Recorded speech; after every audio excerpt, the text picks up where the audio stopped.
Welcome to the Hopium Podcast, hosted by Jp3g and Burmpf. As always, this is not financial advice.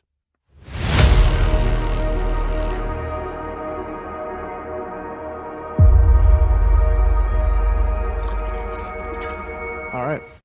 So let's start by talking about the monkey DAO. Yeah. So we've been super critical the past couple of weeks on the podcast about the dev team, and literally this same day, the next day after we had recorded one of our episodes, come to find out that the monkey DAO is in the talks of buying out the dev team. Mm-hmm. Fucking Nam knew the whole time while talking to us. And I mean, I'm not like, obviously I'm not upset with him or anything. We're not like you spilling the can't beans, be really. but, Yeah. but it's just like, how do you fucking have like an hour-long conversation with some motherfuckers that are so like gypped by the team and not have like a shit eating grin the whole time? Like just know like, ha ha ha. Yeah, it's But- I mean, you can't blame him. I mean, he's got to keep his lips sealed for the most part. And I think a lot of kind of what you've seen is that it's not 100% done yet. And I think that's kind of where the hesitation comes from. It sounds like it's leaning that way, but I can kind of see where Nam was coming from for sure. Still Yeah. sucks because the whole time we're talking, he's just smiling. I'm really excited about it. I hope it all works out. I hope that whatever direction it goes, that it's the DAO that ends up having the control. I hope it's not one of these situations where it's a third party buyer and we're just trading one beast for another. Yeah. Because someone made a tweet that I hadn't really thought of the angle of before. And it was the day when they made the announcement, everyone's all super hyped up and stuff. Mhm. And he said, so the monkey DAO is looking at buying out the dev team. Well, what changes? Whose tweet is this? I'm not 100% sure. I'd have to go back and try to find it. Okay. But he said, what changes? And I kind of sat there and thought about it. I was like, what does change? Oh, I'll answer this easy. Okay. And this is just my point of view. I guess this isn't like 100% what would actually happen. But it kind of harps back on what we had a conversation with Nam about this. There are people that are doing this for free that are severely limited on by growing this brand. They're doing it out of pocket, right? Now, you Sure. take those funds that are going to the SMB dev team and the Gen 1 holders that have done nothing, zero, technically a marketplace, right? You take those funds and reinvest those in, real person events, real merch, the monkey rum, if like stuff like that goes, I mean, funds that can really push the monkey DAO as a legitimized business and start paying these people an actual salary that push the monkey DAO brand. I mean, that to me just will further almost act as a catalyst to further, take the monkeys to the next level to what they're already doing with limited funds.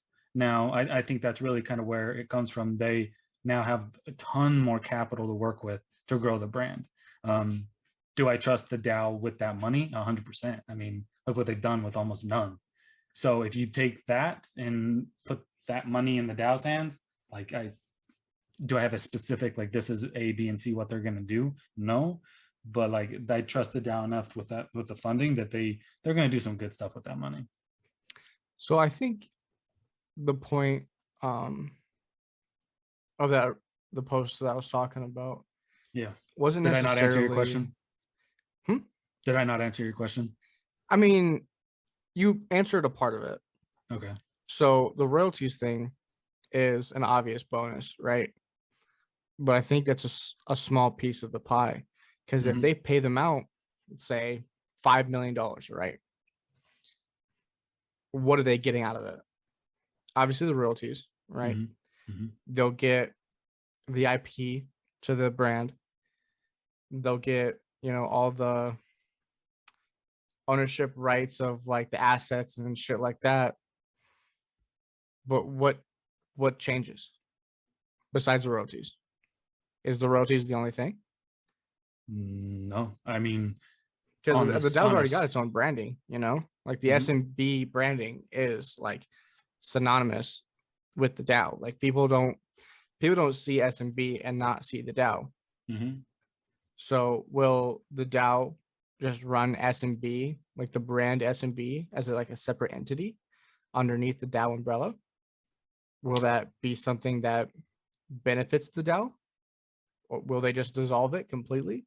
Are they just buying it out just to get rid of it? I So mean, I think essentially they're one and the same. If they buy them out, so the SMB, I think the Monkey DAO label is what they'll run on. I think if right. that's kind of what you're asking, which to me makes a ton of sense. Well, what I'm thinking of is like, so there's an SMB Twitter and SMB Discord, Mhm. and a Monkey DAO Twitter, Monkey DAO Discord. Mhm. So the only thing they don't really have right now is the rights to the brand Solana Monkey Business, Mhm. but they don't really need it. Obviously, they've shown that. So they buy the IP. What does that give them? Because I let's think say they buy the IP. So now they own the SMB Twitter. Now they own the SMB Discord. Do they just delete those? So the only source of monkey anything is the Monkey DAO Twitter? And if I, that's the bel- case, are I they believe just so. paying to delete? No, I mean you're getting rid of a whole section of the team that essentially did nothing. Now, the dev team, the Discord and the Twitter, like yes, I think that's something that you could either get rid of one or the other. I know the SMB's actual Twitter is verified, so if that's something that mattered to the DAO, you could go that route. And maybe they do keep it separate. Maybe they do have the DAO that runs the community, and they bring on somebody new to take over the the SMB side of things. So but if you're working with a competent, no offense, dev team, if they take, buy over that you put in somebody new into place, like who knows what that SMB new dev team could work with, right?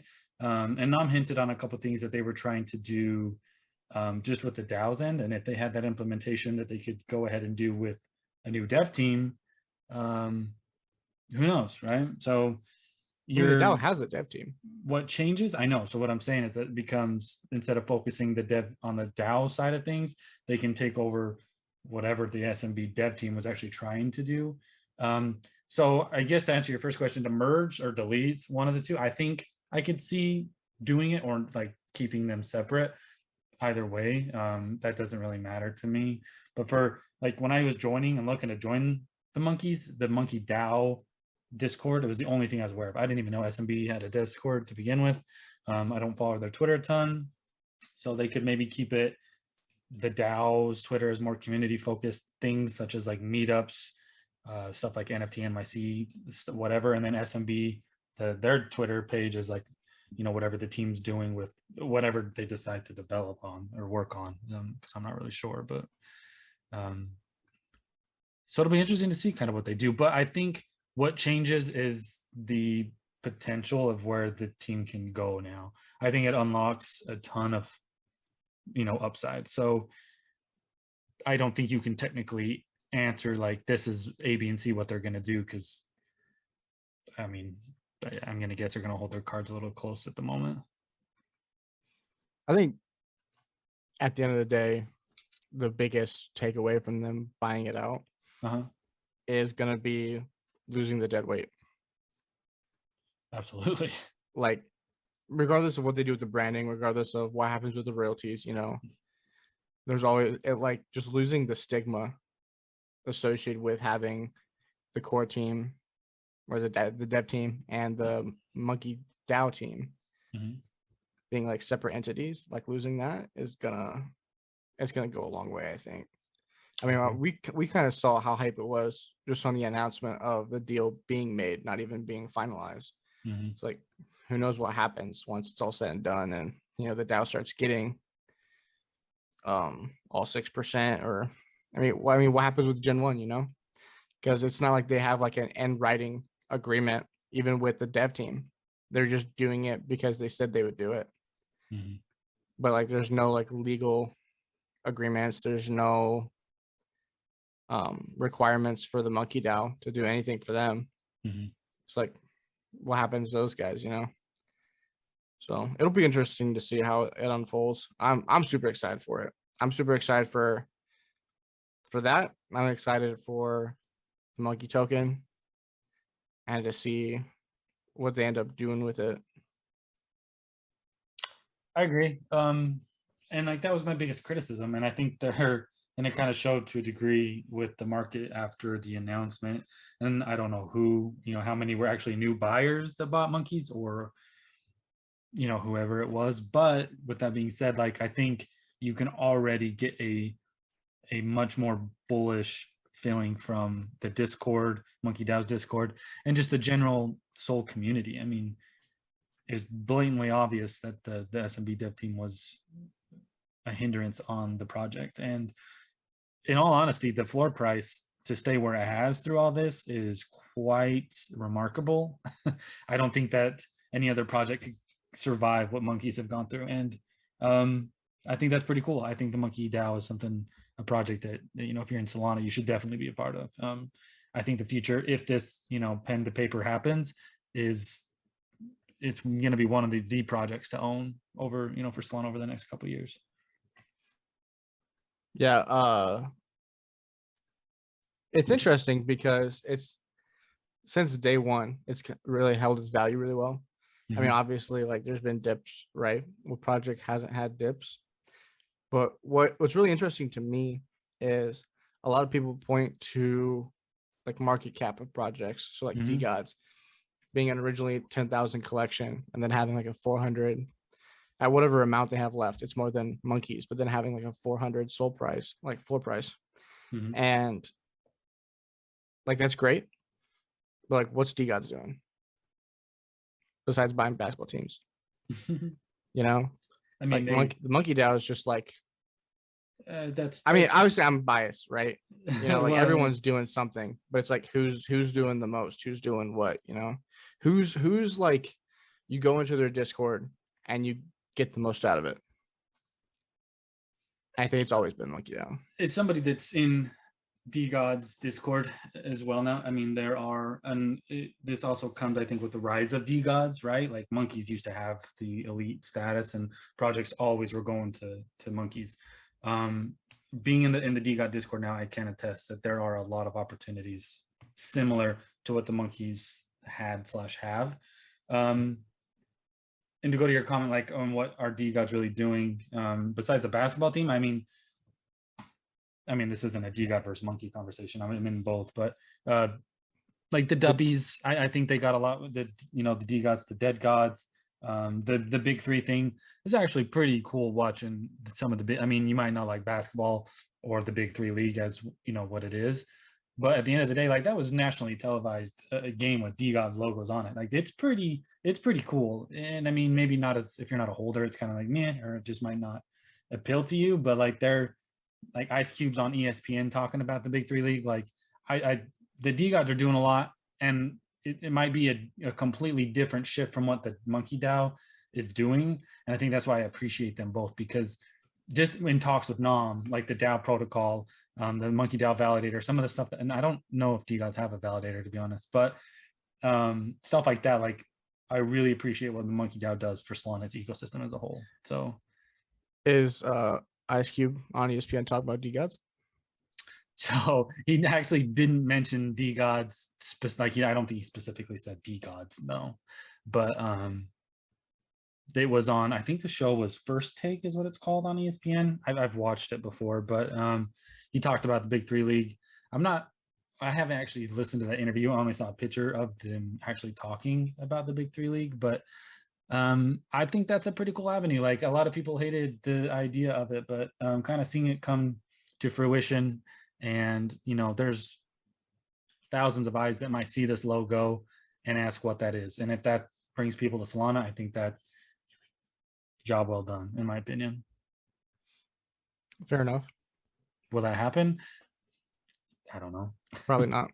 Probably. I mean, the same thing with like Bubble Goose and like TV show. Like, who's gonna who's gonna watch a Netflix show and be like, oh wow, that's a Solana NFT. Like, what's that? Let me go buy some. Like, That's also assuming they even get on Netflix to begin with. It could be some shit that just gets on like some like it could be like a YouTube series that they make on their YouTube, and that like that's the beginning and end of it. Sure. Yeah. Well, I mean, I just use Netflix as the first example. But. Right. And I'm not trying to like say that DeGods are shit or anything. I just want to clarify. I think DeGods are dope. I think Frank's dope. It's just the first thing that popped in my head, like the first project that popped in my head. Sure. So Sure. And I think, and with talks with like, I think there's a different vibe with Monkey DAO versus DeGods. And I can appreciate both of them. Honestly, I just vibe well with the DeGod community and kind of their energy. I don't think it necessarily is for everybody. Like, I can kind of see that. But I think it appeals to a lot of people, and it's pretty cool. But I also appreciate like the Monkey DAO's,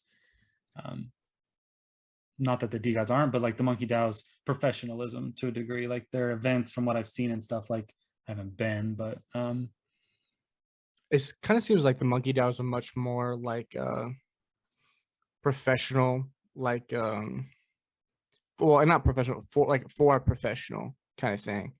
Like it's something that's meant for like serious investors and like developers and shit like that. And DeGods is more of like a general dude, like a dude bro vibe. Like everyone's just hanging out, having a good time kind of thing. Yeah, no, I love the DeGods community, the DeGods vibes. Like it's perfect for me. And I like, if I could own 100 DeGods, you know, obviously I would, but I mean, who wouldn't really? Let's talk about the Solvent thing. Not Solvent, sorry, Solend. Solend, How yeah. familiar with that are you? I'm not as familiar as I would like to be. I know that the well, or whoever this guy is, bought, I think it was like 17 million or 1.7 million Solana on a loan, bought it and then loaned it out using this platform, correct? Do you know the exact number? Yeah, let me pull up the exact number real quick. I want to say it's like it's like an absurdly high number, obviously. I'm pretty sure it was like a lot more than that. Than 17 million? Yeah. Damn. Maybe not 17, more than 17 million. I think it was like 7 point something. Oh, 7. Okay. Yeah. So, I mean, I guess you can look up that number. But so for me, it's like, and I actually tweeted about this because my brother-in-law was like, oh, dude, ADA is greater than Solana. And I was like, what are you talking about? He's like, Solana equals Luna. I was like, dude, you cannot compare these two situations to each other. They're not even remotely the same. In the public's eye, they see that, and I think they assume that. But like, no, what would happen if it did get liquidated is kind of a scary thought. Yes, I think it would obviously tank Solana's price to a degree, but to think that this is critical, if life or death for Solana, is just simply not true.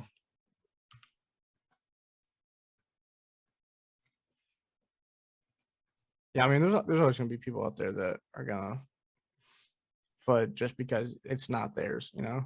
Sure. I noticed it a lot with even internally to Solana, like between NFT projects, that people are much more inclined to shit on other projects or to defend their project depending on if they're invested or not, which I think is pretty fucking ridiculous, and it's really weird. Like, you'd think that, like, if someone's got something bad to say about your project, that you would want to be more more receptive to like what's happening. Like, Sure. you'd want to hear the other side just so you like know what's going on with your shit. Okay, so it was 5.7 million SOL with a value of $170 million. Okay, so So a that's a ridiculous number. It was 95% of the SOL deposited and 88% of the USDC that was borrowed. The liquidation price that they talk about is 22.30. So we were pretty close to it. We were a couple dollars off. Yeah. So, I mean, that's what I kind of know about it. Is it kind of a scary thought? Yes. But I don't think it's like a do or die for Solana. No. No.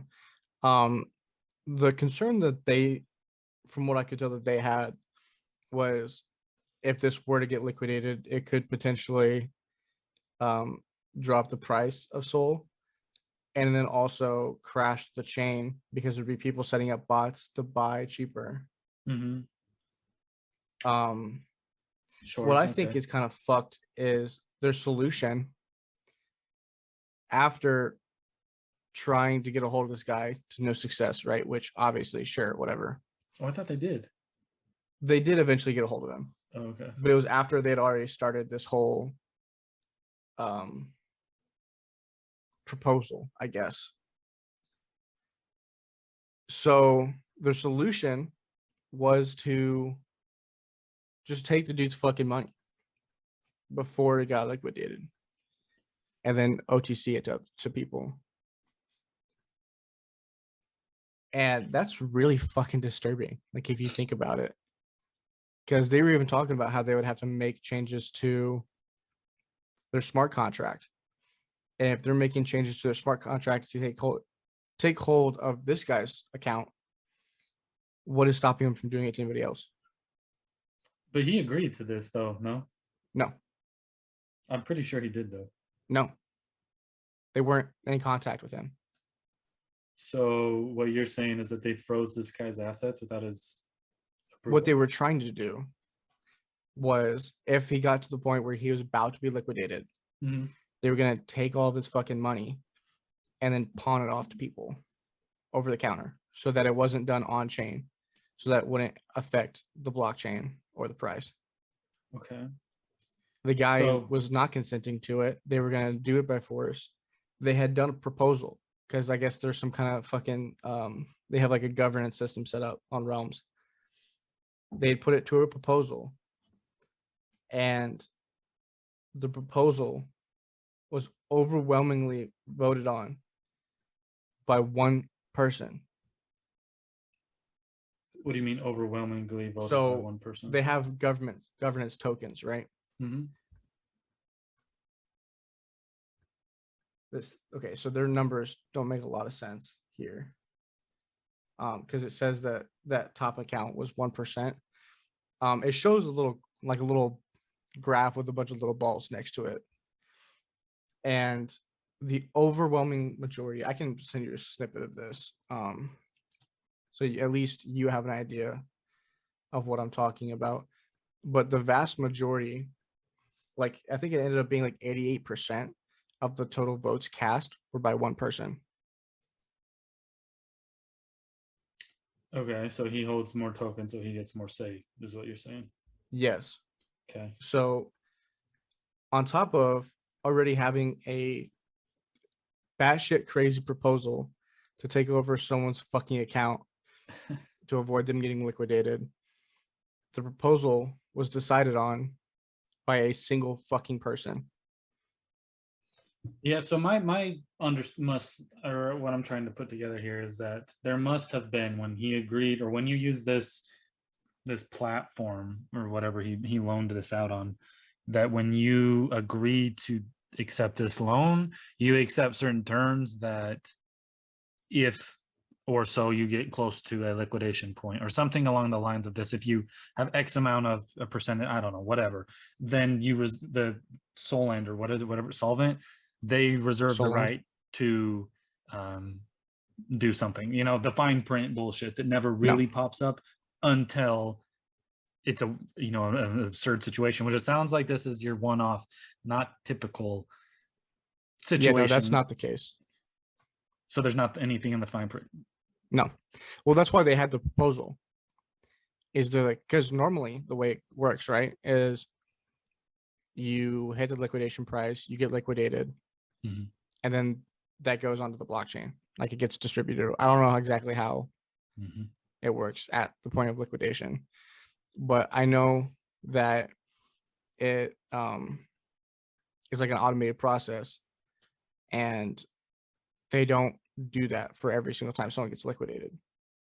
So they were going to make an exception because this guy made up such a large percent of the money that was on the site that they were going to make an exception, manually take over the guy's account, take the money out, and then OTC trade it manually. So they were going to have to completely change their smart contract to be able to get into this guy's account to take the money, which would open them up to be able to take anybody's money if they really wanted to. Which, I mean, I guess they could still do that regardless. You're kind of just doing it based off the trust system anyways. But the problem is that they already had this crazy fucking, crazy proposal that they made it seem like it was supposed to be some like popular vote kind of thing, right? Some governance thing. And then one person by an overwhelming majority made the decision. So it wasn't even like governance thing to begin with. It was decided on by one person. So rather their governance system is flawed on top of the fact that they had a fucking batshit stupid fucking proposal. Or the team, my theory, and I have no evidence for this, I have no basis for this, I'm just doing it based off gut feeling. I have a very distinct feeling that this big wallet that made this decision was probably the team. Okay, I can see that. Because it would be in their best interest to vote yes on this because it keeps their site from tanking. So after this, I saw on their Twitter this morning that they were in fact able to get a hold of the owner of that wallet. That's right. And agreed with them to distribute the risk or whatever, I guess, to multiple different sites. They name dropped specifically Mango. Okay. So I guess to some extent it's resolved. But okay, that's good, I guess. So that doesn't really change the issue that people are having. So let's take this to like a Web 2. Okay, I have a couple things actually. Now that we're kind of talking about, I haven't really talked about this. One, what did he do with this money that he loaned? Like where did it go? Did he buy shit with it or what? Like no what? idea. Okay, so that's number one for me is who as an investor buys that much Solana and where did you put it? Like is that would be something that like I would be curious to know. And then two is if let's put this in a Web 2 scenario, right? Somebody with that kind of money could probably get a loan approved for quite a bit at a bank, right? Sure. Now you're about to default on your loan in Web 2 at a bank for whatever kind of loan you got, right? Now in that situation, if you're about to default on a loan, you're not making payments, whatever it may be, it's a little different. So it's hard to compare the two straight across, but what do they do in that situation? They seize your asset, correct? Now, is that a whole lot different than what's happening here? If that loan defaults on Solend, well, I can't remember. I don't even know what the hell this place is called. Is that it's Solend? Okay, I'll remember it now. Is that much? I mean, in the Web 2 scenario, I guess they obtain like your whatever it is, is collateral, right? So maybe this is just them trying to save their face so that it doesn't tank their company. Like, is that really that far-fetched of a thing? I guess that's kind of fair. Like, I'm just trying to compare the two to make it kind of make sense. Like if you're, as a company, you took on that risk, there's got to be, I mean, and I don't know, I would assume there's got to be some kind of something that can happen if like the loan's about to default. So maybe this is their action they're taking to avoid, they're trying to get some, I don't know, like that's just I'm trying to compare the two, I guess, but it's still, I get it, it's scary, it's terrifying, it's also crazy that somebody with that much amount of money can be that careless from what I'm understanding. I don't know what he did with the money, but I just that is mind-boggling to me that it got to that point. Yeah, I mean, I don't know, it's hard to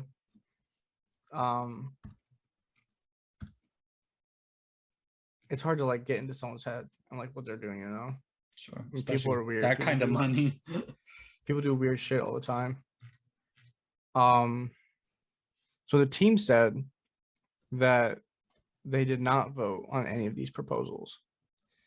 They screenshotted a response from a guy in their Discord claiming to be the wallet that dominated the proposal votes. Mhm.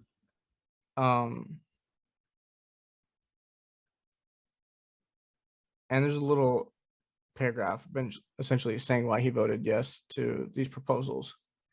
So I mean, I don't know. Maybe I'm misunderstanding. I mean, your point the- is kind of valid. I'm not sure where the issue is. Does the man get his money back? Maybe that's where the issue lies. Like if this gets all sorted out, and the man can he go back to paying his loan down? I'm not sure. So because that's just that's kind of an interesting point, because like at some point in Web 2, if you don't make a mortgage payment for so long, you default on that, like they take your home. But the guy Right. didn't technically default on this loan, so I don't know. I mean, that's Web 3 So, for you, I guess. Huh? I'm reading on their Twitter, and it says the intent is to allow the liquidation to be handled gracefully over the counter, i.e., 3% slippage versus on the DEX with a 46% slippage. Ouch. Ideally, this would be done on chain with no emergency procedure, but due to the urgency of the problem, responsiveness is key. Solana has a history of downtime caused by on-chain liquidations like this, but 100 times bigger this time.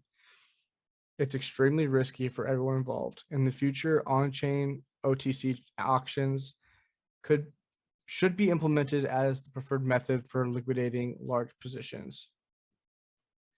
Due to the limited liquidity at this size, OTC is the best option to reduce market impact. Additionally, this only applies to accounts below their margin requirement. So are people OTC buying SOL from this guy at a discounted price? Is that what that means? I think so.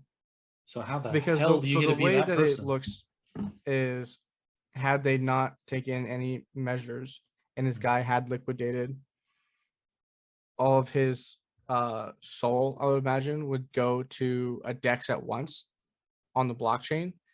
And then since it's such a huge position at 170 million, that it would just fucking obliterate the price of SOL on the DEX. Okay.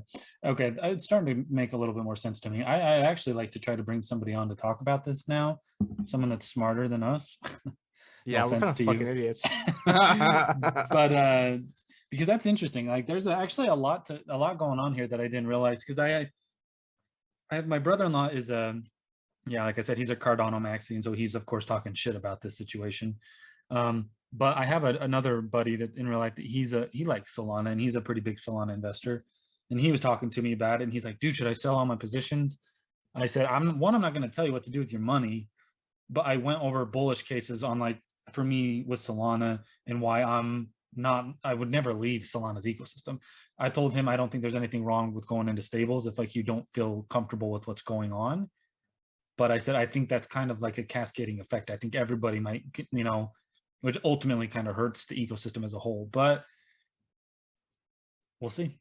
I guess it's very interesting that somebody can even get to this position to begin with. Like, I think that needs to be addressed, that like, let's maybe not hand out 100 and whatever million Solana to one person.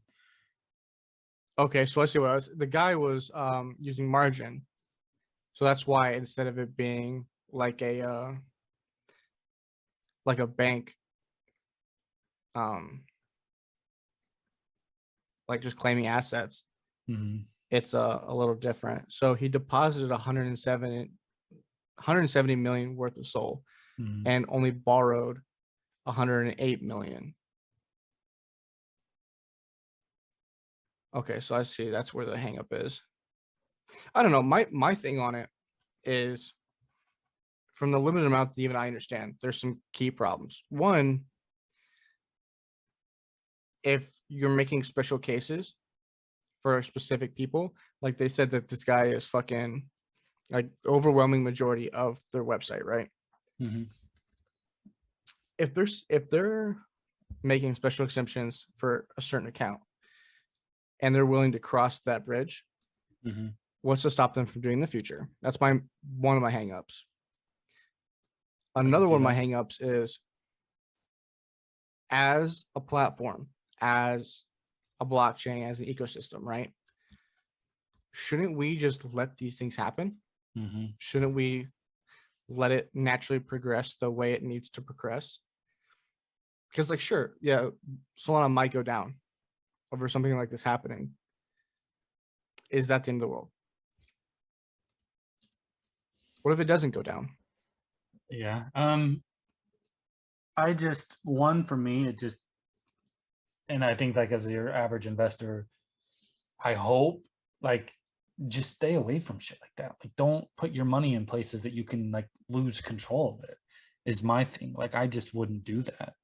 Well, okay, I completely agree that the guy was being too reckless, but you could put that on an individual, right? No one's saying that guy's not a fucking idiot, but the problem is you should feel safe putting your money on these platforms. You shouldn't be like, I shouldn't be scared to put even the smallest amount of Solana on Solend, worried that I'm never gonna fucking see it again. You know? So it's like, I mean, obviously you can say now that they're not going to be worried about your little itty bitty position relative to the bigger positions on their website. But who's to say that doesn't change, you know? And I now just you've don't. eroded the trust in the team behind Yeah. the project. You know, you've eroded your trust in the system because you had these fucking preconceived notions of what it was supposed to be and what the team said it was going to be. Yeah. And now they're changing the rules halfway down the field. But that just also brings back up to my point, like don't do it. Like that's the thing. Like I don't put my money in places that I don't necessarily understand. Like some of this, I mean, is this considered like DeFi in your opinion? It's supposed to be. So like in my opinion, there's a lot of about DeFi that I don't fully understand. So I don't mess with it. I don't put my money on there. Now there's a lot of people that do, and there's a lot of people that have like very, bullish opinions on DeFi and what it offers. And maybe I should look into it a little more, but like my thing is like I just won't mess with it because I don't fully understand it, and I don't want to put my money somewhere that I feel like I could just instantly lose it. So that's kind of my appeal in that, like to answer that part of it, I guess, is that like, I don't really trust them to begin with, so I'm not going to put my money on that platform as is. So Well, up to this point, it was an automated process. You borrow, you lose. It interacts with the deck somehow. This would be the first time that they would have made a special case where they manually take over. mm-hmm. So I think that's part of the concern is it was considered like a DeFi option, and all of a sudden it's not DeFi. It's centralized. It's decisions being made and a governance system that they have set up by one person, by one wallet. Mm-hmm. So like the whole game essentially for them just completely changed like in a couple days. So I get people's apprehension towards the situation. Mm-hmm. I mean, like I said, yeah, obviously the fucking dude risking all that money probably shouldn't be fucking doing that. But when you got 170 million fucking dollars, you can do whatever the fuck you want, Yeah, that is true. So I mean, who knows? We'll see what happens. I mean, obviously, we started aggressively trending in the opposite direction from that fucking that $22 tag. I mean, we're at 36.5 right now. Yeah, it's going down a little bit, but we'll see, man. I don't know.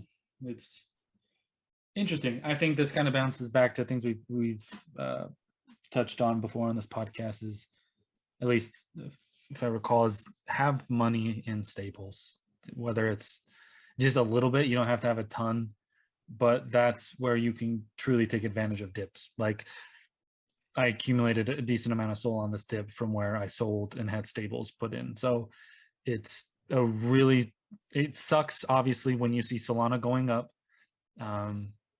to see that like you're not going to get as much SOL in return. But as we've all seen and been experienced in, you know, crypto, is that it doesn't always go up. So DCA. Something else I feel like we need to mention maybe more often, because I think we've only mentioned it one time, but it still blows me the fuck away that not every single motherfucker doing crypto doesn't have a ledger. Please, for the love of fucking God, buy a ledger. Buy something at least like a ledger. Every single person that has more than $150 worth of fucking crypto, go buy a goddamn ledger. I'm so fucking tired of seeing people get fucking scammed out of their money. Because I mean, like, listen, I don't expect people to be flawless. You know, people are gonna make mistakes. People are gonna follow links that they probably shouldn't. That's the nature of being a human being, right? Another part of the nature of being a human being is using your fucking head to know that you're a fucking idiot. I know I'm a complete fucking idiot. I will click on a fucking link if it looks like I'm gonna see a picture of a cute cat, bro. I am dumb as fuck, but I know that I'm dumb as fuck. So the first thing I did was buy a fucking ledger. Because I know I've been dealing with money I've never fucking had before. There's no fucking way I'm gonna risk that shit. I know I'm way too fucking stupid to be playing around with money like that. So like I saw another one with a account that said they lost like 120 something NFTs. I mean, I guess those could all be fucking shit NFTs, but even if one of those was like a D-God, a Degenerate, a monkey, you know, even if one of them was, you just lost how much value? Because you just, the last fucking year that we've been trading NFTs, you just thought, I'm better, I don't need that. Like I got a fucking homie, I bought him a fucking ledger, and I'm pretty sure he still hasn't set it up. I bitched at him for weeks to buy one, and he was like, too lazy to fucking do it. So I bought him one for him, and I'm still pretty certain he hasn't even set it up. What the fuck are you doing, bro? Are we talking about who I think we're talking about? Probably, yeah. Yeah. Okay. But like, what are we doing? What are we doing? Like, how is there anyone left still not fucking? Well, now we have to slap the explicit tag on this podcast episode. So good job. I'm a fucking sailor, dude. you kept it clean until like now. You just went hard as hell. So okay, it's well, pretty clear I get Burmpf worked up is about it because passionate. it's such a small fucking thing. It's seriously the easiest fucking thing to not fuck up. There is so much harder shit going on online, in life, fucking in crypto specifically. Like, it's already fucking bad enough that the price has tanked to where it has. It's such a simple, small fucking step to fucking protect yourself. Like, we have 2FA on fucking all kinds of shit, and no one bats a fucking eye. I think it's important for people to understand, though, the ledger is not foolproof. There are people, you can still get scammed on your ledger. So don't ever do anything on a ledger, like, period. Put shit on there that you want to keep safe, because you can still approve a link and approve it on your ledger and get fucked. Like, so that's important. So just remember that. Like, if you're not going to click a link normally, don't click it on your ledger. Don't approve anything on your ledger. If you're not familiar with the ledger, you have to go through, type in a passcode and approve it specifically on your ledger to make a transaction take place. So if you're even never click or do anything on your ledger, I think is an important part to add to that, because the ledger is not foolproof. You can still get hacked on a ledger if you allow it to. Well, the ledger's foolproof. The person using it is not foolproof. That's what I'm saying. But like, if you click on a link and approve it on your ledger's still susceptible to be drained. This is all you have to fucking do. Don't click Take links. the NFTs that fucking mean anything to you. Separate them from the NFTs that do fucking not. If you have a fuck ton of SOL, put the fuck ton of SOL into your fucking ledger. Leave a few SOL out to make your little stupid dinky NFT plays. And then put all the shit you have on your ledger, put your ledger in a goddamn safe, and then fucking leave it there. Don't connect that. Create a new fucking wallet for it too, so it's not previously been connected to any fucking websites and shit before. Just completely new everything. Put all your important shit in that. Put your goddamn ledger in the safe, and then fucking leave it there. Fuck, you're right. Shit drives me crazy. Like, it drove me crazy August, September, October of last year. Because it's like, how many motherfuckers have to get fucked before everyone gets the fucking hint? But here we are, June of 22, and I still see that shit on my timeline, and I still see people in their fucking comments going like, "Oh, that's so sad. Oh, I'm so sorry for you." Blah blah blah blah. I'm not. You fucking deserve it at this point.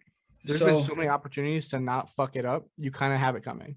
Sure, and I actually, so shameless plug here about my Discord is I've actually started a Discord to talk and help with people if they have questions about this kind of stuff. And I actually made a tweet about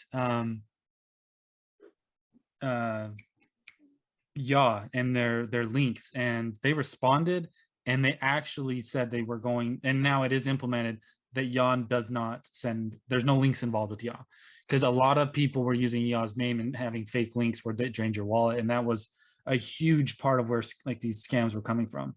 And so I saw somebody that lost, I think, a DGOD, and so I just said, quit using Yaw until they remove it. Use Famous Fox Federation. There's no links, there's nothing you have to click. You go to their website, and it shows like if you have an offer that's pending, and you can accept it from there, and it's only verified collections, so somebody can't scam you on Famous Fox. Now Yaw actually responded to my tweet and said that they have made that change, and now Yaw, it works similar. I haven't used Yaw still, but I haven't made a trade sense, but that Yaw is the, now it's the same. You go to their website, if there's a pending offer that's linked to your wallet, not a link that is sent, then you can log onto their website with your wallet, see a trade offer proposal, and you can accept it from their website, which is safe.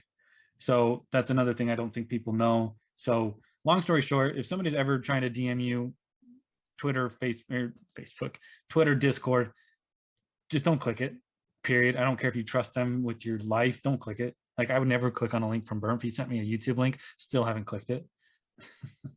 Dude, you're gonna love it, dude. Apparently, fucking Bored Apes are Nazis or something. I don't fucking know. See, I don't want to mess with that. I think what we need to do is, if you're cool with it, I can go ahead and do it. Put a link section in the Discord, and then have shit to it like Yaw, Ledger, like website, like safe websites, safe places to do shit. I love how this turned into like us like fucking walking people through how to do like super basic like crypto shit. Like the people that have been like using their brains for the past fucking 6 months are gonna be like, oh, why the fuck am I listening to this? I've been doing this. Why do I need to hear this? Yeah, but I think it's really important though, because mass adoption, quote unquote, or bringing new people. Like I have my wife's cousin that I kind of onboarded him, and he's onboarded people, and it just there's these cycles where new people are coming on, right? And he even has messaged me. He's like, hey, I got this Discord invite for like this free mint, and they sent this thing to my wallet, so I'm like, don't touch it, send it to a burner. Like, there's a lot of people that don't know these basic steps, and I think it's cool that you like. It may seem boring to some, but I think it's very important, and especially in Solana's ecosystem, with the price of entry and things, there's going to be a lot more new people that need this information. And so I guess that's fair. Your average investor, your average person, like your typical interactions with a person that's been on Solana for a while, this isn't going to apply to. So that's why not every episode is going to be about that, but I think it's important to reiterate certain things like this, because there's a ton of new people coming on, and things that seem basic, and I mean, it's just like with anything, somebody does something new, they're always susceptible to be manipulated, and people are going to take advantage of that. People are greedy, people are shitty, and if like there's things that we can do to help prevent that, like I think it's a really cool part of Solana that there's not a lot of it. You see people tweet certain things, whatever, but there's not an actual resource, and so if we can be part of that, why not? Yeah, I mean, that's something I hadn't really thought about. I've been in this space so long, so I kind of just assume everyone knows what I know. But I don't really think about the fact that Solana is still like super fast growing, and that there's been millions of people that have joined since I did. So yeah, and that's exactly what I'm saying. Like my wife's cousin, he's always like, hey dude, I got this, like, or hey, what do you think about this project? And he's like, hey, I got somebody wanting to trade for this, and we're talking like 2 to 3 sold trades like not big. So, you know, to somebody that may have been around or has a, you know, it's not, that's, you know, yeah, that's whatever. But some of these people, that's their first 4 or 5 sold.